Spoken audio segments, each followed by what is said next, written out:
Friday. I hope you had a wonderful week with your students. I missed you guys last week. My hand is definitely feeling much better. I only have one thing covered at this point. So this video is all about how I'm trying to help students retain the information that I'm teaching, because I feel like we're all struggling this year with students retaining the content and the things that we're doing in class long term. So there's 3 things that I want to talk about with you guys. But before I do that, I have to record a video for AP. I have a kid here for extra help. But I'll be sure to check in with you guys a little bit later when things kind of calm down for the day. Well, it's the end of the day. I finished with all my classes. It was a pretty exciting Friday.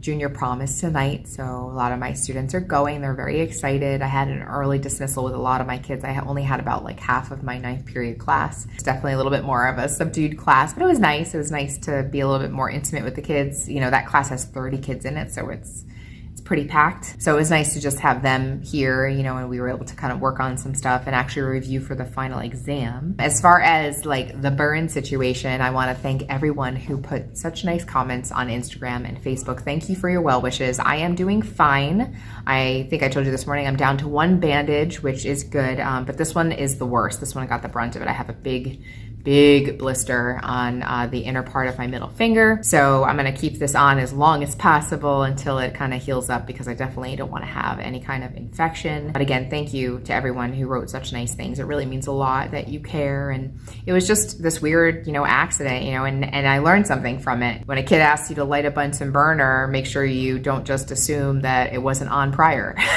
So, but we all make mistakes, even as a 15-year veteran teacher. That was my mistake, and I won't let it happen again, that's for sure. So I want to talk to you about like how I'm trying to improve retention in my class. And I'm by no means an expert, but I am trying things, because this year retention has been so bad. Like, my students learn something and then they don't retain it. Like, they can't tell me the answer to questions, like when we're like in class, like the next day or even the next week. It's like almost like when they're assessed on it, it's gone. And so I want to really avoid that. And I feel like this year it's been worse than ever. I think it's really a function of the fact that students, bottom line, really are not doing their work. Although I have seen a far greater improvement in my students' work completion and compliance, but they're not doing their work, and they're waiting to the last minute to study, and they're cramming, and then as soon as they take the test, then it's gone. So I think that's really ultimately what's happening. And it's unfortunate, because we know that, you know, learning takes work, it takes practice, and if the time isn't being spent doing that,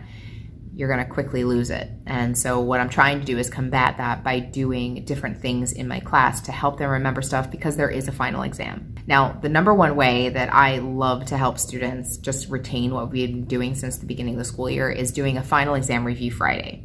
And so for me today, I actually just did one. So that's why I had this idea for this video. And what I did is I actually took some of the cards from like my task cards reviews. So I actually gave them one today from Unit 2, Atomic Structure. And I just took some like old task cards that I made. I do this like task card review for like test reviews. And so they like can pick a card and whatnot, and, you know, choose to do that question on the card, or they could pick a different one depending on the topic. And so I gave them some atomic mass data. So it was in terms of a mass spec, or actually like calculating it from, you know, words. And so I gave them like some review on that. I asked them to do their work on a whiteboard. They also had, in this one, this is another color, they also were asked to write protons, neutrons, electrons. So this was more like atomic structure review. And to my surprise, like, they were okay with it. It was like pretty fresh. It wasn't horrible. But what I appreciated most, which is what I've noticed, is students are so resistant to take out notes.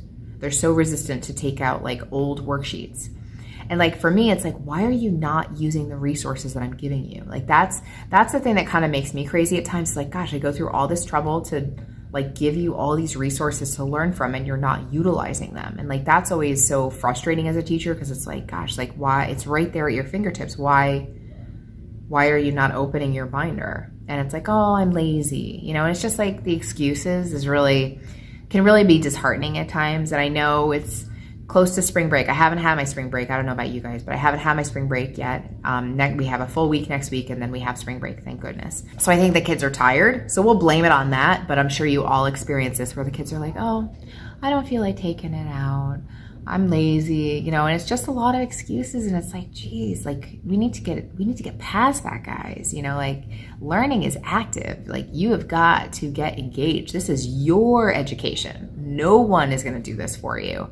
And that's usually what I say to them. Like, this is all about you. It's not about me. So anyway, I know I went off on a tangent about that, but that's one way, like being able to recycle things, right, that I've done before. I can recycle them and use them in the class. And all I do is I put the cards out on the tables. I just put a few cards out and I, you know, tell the kids to answer these questions within their learning team. So I can use the activities and things that I've created earlier to assist them with reviewing what we've done, you know, in prior units. So I really like doing that. And you can do this in a variety of ways. Like another way that you can do this is you can do it in terms of like a Throwback Thursday. So here's another thing. So in the AP class, they have their exam the first week of May. Oh my gosh, I can't believe it. I just finished content today, guys. I'm done with new content for the AP exam. So excited.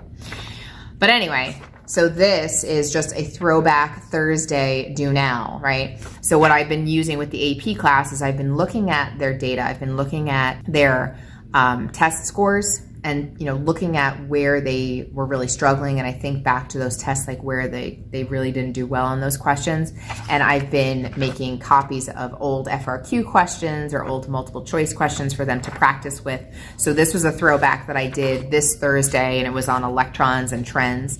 Kids always, in the AP class, for me anyway, they always struggle with writing the electron configuration for transition metals. They never remove electrons from the valence shell. It makes me crazy. So we had a big talk about that.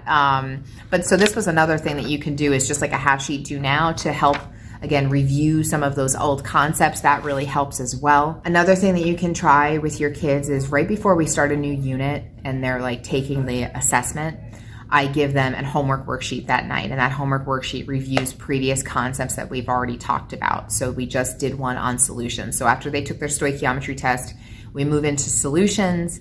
And after we did that, I basically gave them a worksheet that reviewed looking at predicting products, looking at how to predict if a precipitate will form, particle diagrams, formula writing, converting into moles and grams, and then converting volume into milliliters or liters.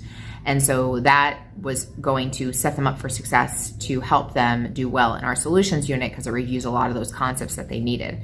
And then what I did with that is I actually, when they came in the next day, so this is kind of the fourth thing that I've been doing, is I've been giving them a quarter sheet quiz on that stuff. And I like tell them, you've been obsessed on all this stuff already, guys. Like, you know, you need to go back and use those resources to be able to do well in this quarter sheet quiz.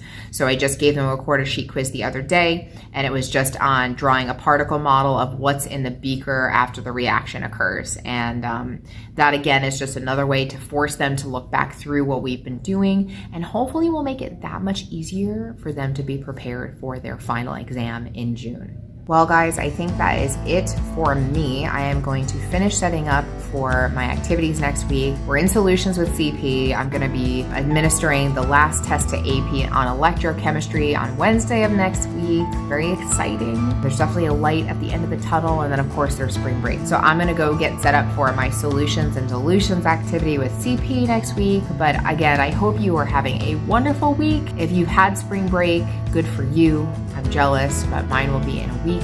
And I'll be sure to check in with you next week to let you know how everything's going. I hope you have a wonderful weekend, and I'll talk to you guys.